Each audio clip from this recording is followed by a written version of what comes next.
Quand une sœur voilée enlève son voile, il y a un phénomène qui se produit qui m'énerve. Oh là là, j'ai envie de tout casser.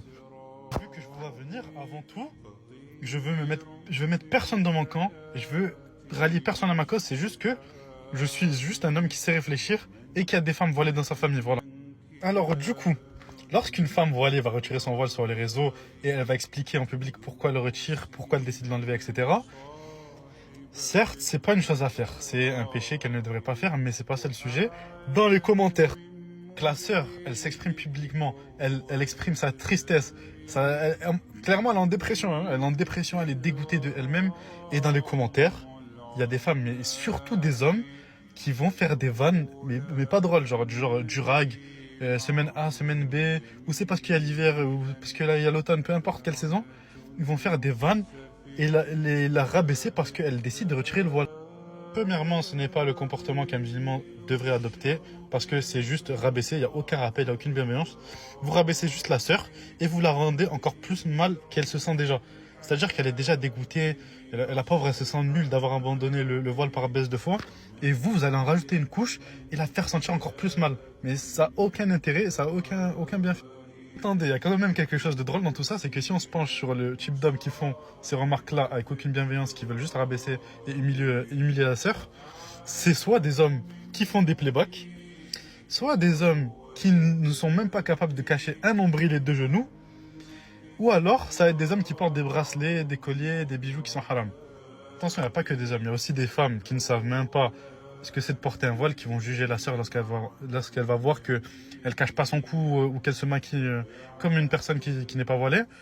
Alors déjà, lorsque vous-même, vous n'êtes pas voilé, vous n'avez pas de remarques à faire. Et donc, pour être plus sérieux, en vérité, faut faire attention lorsque vous faites des remarques comme ça, parce qu'à cause de vous, la sœur, elle peut être dégoûtée de elle-même. Et si un jour, elle décide par sincérité envers Allah, de vouloir reporter le voile, et qu'elle revoit vos commentaires, elle va voir des choses du type durag, etc. Mais si elle veut le porter, elle va revoir ses commentaires. Elle va se dire quoi, la sœur? Elle va se dire, en fait, je prends pas le voile au sérieux, parce que si je le remets, et que je l'enlève, et que je le remets, je décide de le remettre du jour au lendemain, on va m'accuser encore plus de ne pas le prendre au sérieux, et donc elle va annuler son repentir à cause de vous. Et toi, là, qui as fait cette remarque, tu vas prendre des péchés à cause de ça. Et à cause de toi, elle va annuler son repentir, et donc ce sera de ta faute en partie. Les frères, il ne faut pas oublier que le prophète alayhi salatu wassalam nous a dit que les femmes, elles sont plus sensibles que les hommes. Et donc, lorsque vous faites un rappel, des fois, il faut savoir être dur, mais dur ne veut pas dire être méchant, rabaissant ou se moquer de la personne. Avec les femmes, en général, on va essayer d'être plus doux, et même avec des hommes, hein, parce que ça arrive que des hommes soient sensibles. Il faut être doux, il faut prioriser le rappel doux, et surtout toujours dans la bienveillance. Nous, entre hommes, je parle pour les hommes normaux, hein, on ne sait pas ce que c'est de porter un voile. Et donc, on va essayer de se mettre à la place de ces femmes-là, parce que c'est très certainement difficile de porter un voile. Et pourquoi c'est difficile? Lorsqu'on arrive en été, on voit quoi? On voit, subhanallah, plein d'hommes qui n'arrivent même pas à supporter le fait de porter un t-shirt. Ou alors des femmes qui vont rabaisser ces voiles-là, elles ne peuvent pas sortir sans porter plus de 3 cm de tissu sur leur corps. Encore une fois, une sœur qui enlève son voile et qui le met publiquement, qui affiche son péché publiquement, certes, c'est pas un acte à faire.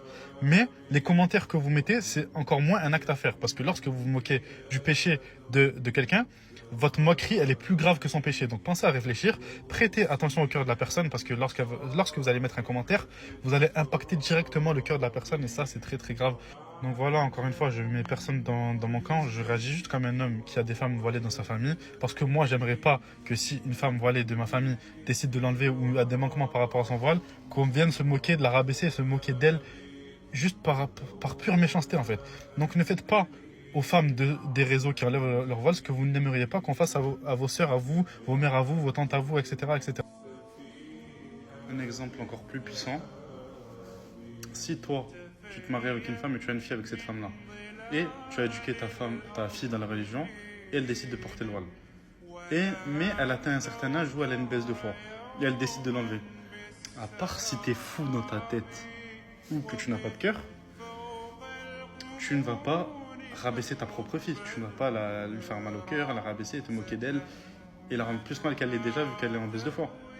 Donc, si tu ne comptes pas faire ça avec ta fille, tu vas pas faire ça avec les autres femmes sur les réseaux qui décident de l'enlever malheureusement. Donc voilà, soyez toujours bienveillants, soyez toujours doux lorsque vous parlez avec quelqu'un, lorsque vous apprêtez à faire des remarques et réfléchissez avant de parler. Et voilà, qu'Allah vous préserve. Assalamu alaikum wa rahmatullahi wa barakatuh.